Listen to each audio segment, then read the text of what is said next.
A major shooting incident rocked the community of Bekkersdal this morning. Police have confirmed that 10 people have been killed and 10 others wounded. It follows a mass shooting at KwaNoxolo Tavern in the Tambo section.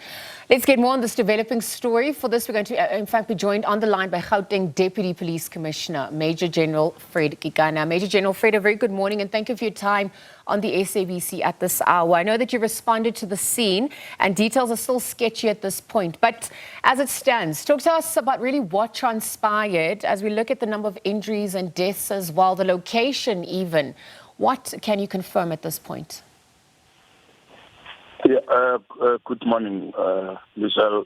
Yeah, we found ourselves in a very challenging and unfortunate situation where at about 1 o'clock this morning we had to attend a crime scene where allegedly a white Toyota Quantum and a silver Toyota Etios came into a tavern and they started randomly shooting at the patrons, whereby at the tavern about 5 passed on and 10 were seriously injured. And the same vehicles, then other people, when they're running out, they met them, they shot other 3 on the street while running away.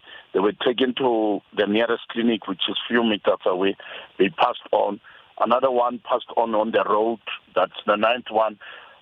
While they were driving, they met a Bolt driver, shot at him, and he also passed on. And currently, we have 10 fatally shot and 10 seriously wounded through gunshot wounds. And among them, there is females who passed on and also females who are injured. We don't know the motive yet, but we are looking for this silver Toyota Etios and white Toyota Quantum, which was used by the suspects. All right, Deputy Provincial Commissioner, I just want to confirm there, how many have passed at this point? We didn't hear that clearly. And how many injuries were there? It's 10. 10 people were fatally wounded and 10 were injured through gunshots. Okay, so you've spoken to the motive being unclear at this point. But if we're talking about apprehending suspects and any leads at this point, yes, you've spoken about the cars that they've managed to, that the crimes were committed in. Any other information that you can share to the public at this hour, perhaps also what you're looking for? Yeah, according to the people who were there, the one who saw it live, even when they parked, they alighted, they had about 9 of suspects had pistols and one had an AK-47 rifle when they entered the tavern and started shooting randomly.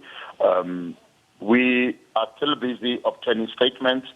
As I'm speaking to you, our national crime scene management team has arrived, the provincial crime scene management have arrived, and the West Rand local criminal record center, they are here. Our serious violent crime investigation team is on scene. Our crime intelligence, they are on scene. Therefore, and the provincial detective tracing team are on scene. We are trying all what we can to ensure that we locate and link every aspect of this incident and the scene to ensure that we trace and those that might be identified for now. Currently, there's some people who are giving us information in terms of the possible linkages and possible motive for the incident. We are still gathering, and at a later stage, we will be in a position to give you maybe a better information or of what could be the cause.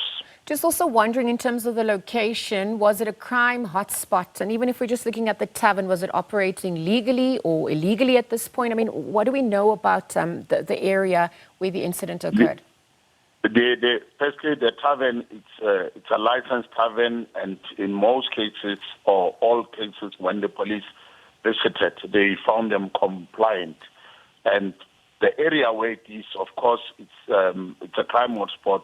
It's Tambo section at the informal settlement, and several operations had been held, including the liquor compliance inspections in the same tavern and other taverns within the space has been conducted.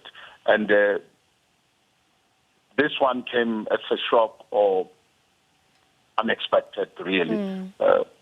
Well, Major General, I know you need to go. Just as we conclude, I mean, we're obviously looking at the broader issues of gun violence and perhaps also alcohol abuse at large. Any thoughts that you'd like to weigh in on that front as investigations continue? Yeah, what we firstly, obviously, we will always call upon our communities, which we trust so much, and we know they are always coming forth to assist us in giving us any information, especially with regard to firearms, people in possession of firearms, any suspicion, any link, anything they think this person or these people are involved in any criminal activities, can be drug dealing, can be extortion, it can be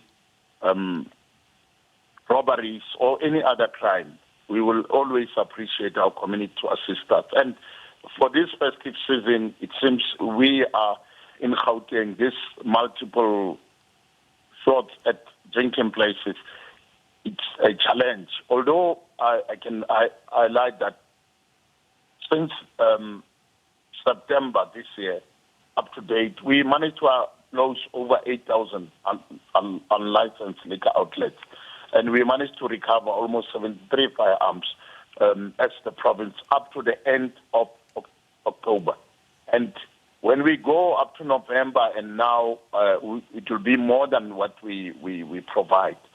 But all this is through the assistance and information given by our law-abiding citizens and communities. And the majority of our communities, we know, they are sick and tired of crime. And they are giving information. Let them continue doing it. We plead with them. Even any suspicion, they must assist us. Okay, how do they get in contact with you as we wrap up? Yeah, there is a number 08600 10111. Okay. That they can give anonymous information, or my WhatsApp or my SAPS website, free anonymously, or they send on 32211 on my WhatsApp to give that anonymous information, or they go to the local police station, look for the station commander or any commander they trust or any member they trust. They give that information anonymously or with confidence to ensure that every information is followed up. We guarantee we will follow up. We also have our crime intelligence within the space. They can engage. They go to the police station to say, can you please give me the phone number of the commander of crime intelligence? And the commander of crime intelligence is always willing to listen and even to physically visit the people in various houses. But at the police station, they will link them with, they mustn't even have to tell them what is it with regard to. As soon as they link with them, the commander and their team of crime intelligence will go where they are, have interview, follow up, monitor the situation, and we ensure that we operationalize the information. And it has been done, and it's working, and it will continue to work. All right. I know you've got a lot of work to do, but let's leave our conversation there. Thank you, Major General. Gauteng Acting Provincial Commissioner, Major General Fred Kekana, just speaking to the active scene as investigations continue in Bekkersdal at a tavern where, as confirmed, 10 people have died and 10 others have been wounded. We'll continue to bring you more details as that unfolds.